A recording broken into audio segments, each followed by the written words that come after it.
Today I want to talk about a book that tackles a big question. In fact, it may tackle one of the biggest questions we could possibly ask, which is, why is there something rather than nothing? Why does anything exist at all?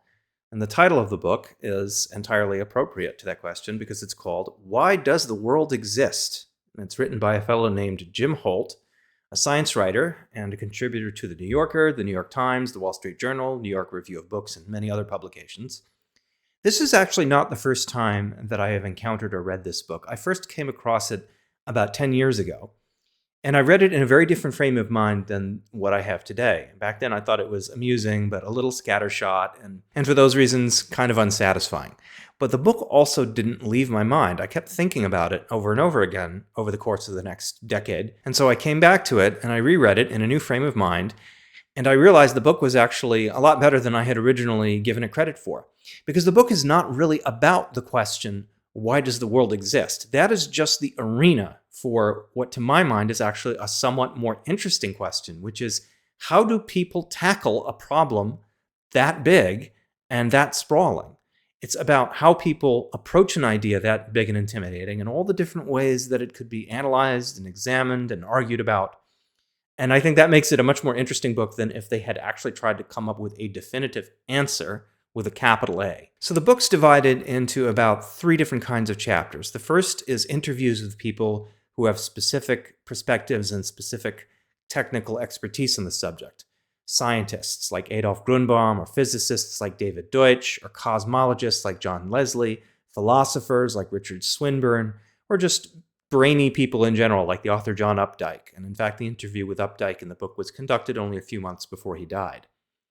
So the second kind of chapter consists of Holt doing a historical overview of some aspect of the evolution of the ideas around the big question.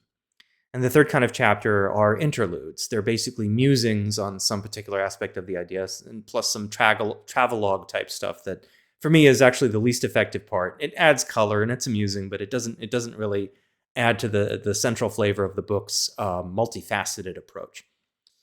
The thing that really grabbed me when I was reading this is how distinct every single person's perspective is in the book, and how distinct they also are as people, how distinct they are in their backgrounds, in their worldview, in the things that shape that worldview, and how all of those things are coupled to them as a person, and how they affect the way that they think about this big idea.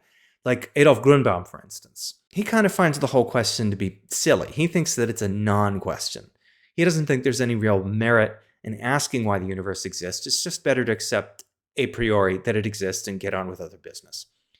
And then you have someone like Derek Parfit, who's a moral philosopher. He's actually one of the most influential people of that particular strain of philosophy in the last few decades.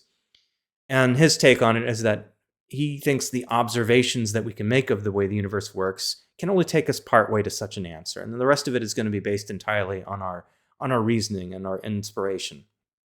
And then you have someone like cosmologist Don Leslie. His belief is that the universe existence essentially boils down to an ethical requirement. It exists because something like it has to exist. I am grossly oversimplifying his explanation, by the way, but it is quite a mind bender. And then you have someone like David Deutsch. And David Deutsch doesn't believe that our physical laws, as powerful and useful as they are, can explain why the panoply of things exist, why the universe is here, rather than why it's not here. His whole take is that ultimate answers like that just aren't possible. All we can do is refine the understandings that we have more and more precisely. But we're never going to get to a full ultimate answer to the question, why all of this? So every time Holt sits down with a person, they're taking the tomato of this question, as it were, and they're slicing it in all these different ways. There's a different framework. There's a different set of ideas. There's a different batch of questions arising from the way that they approach it. There's a differently provocative batch of answers. And then there's more questions also springing off in all sorts of different directions that are arising from this. And the more I thought about it, the more I realized that talking about this book actually reminds me of the way that I was talking about the movie Traffic in my previous video. That movie was about the drug trade and about observing it in all of these different ways and showing how these ways interrelated and played off of each other. So in the same way, each of the discussions in this book is about a different slice, so to speak, of this big question. And the way this plays into how I think it could be useful to a science fiction or fantasy writer is, let's say you have some aspect of your world that is normative, as they say. So it's some big overarching part of it, the fact of the existence of magic, for instance. And in your world, there may be people or factions of people who all have radically different conceits about this normative element. So some of them may be dismissive, some of them may be curious, some of them may be fanatical. And out of these contrasts are going to come lively sparks for your story, all the different ways that people disagree. And I think the approach in this book could be distinct from the approach that I was seeing in the movie Traffic, and that Traffic was much more about conflict. It was much more violent, frankly. Whereas this book, the conflicts are essentially in the realm of ideas. They're about free-spirited debate. So if you wanted to revolve more around debate than about violence, then you could look to this as an example of how something this broad could be sliced up and examined, and how all of these different facets can be compared against each other, and how also all of these ideas are, again, the embodiments of specific people with specific points of view. I've also read one other book by Jim Holt so far, and I've been pretty impressed with it. It's called When Einstein Walked with Gödel. It's essentially a collection of articles that covers a lot of different aspects of the history of science over the last 100 years or so, 150 years. And it's well worth reading for completely different reasons. It's just a very enjoyable read. I picked it up actually to have something to read on the plane when I was flying back home from Thanksgiving with my parents. And I ended up devouring the whole thing pretty much in that one sitting on the plane. But again, I think the key thing with something like why does the world exist would not be in your story to have a definitive answer.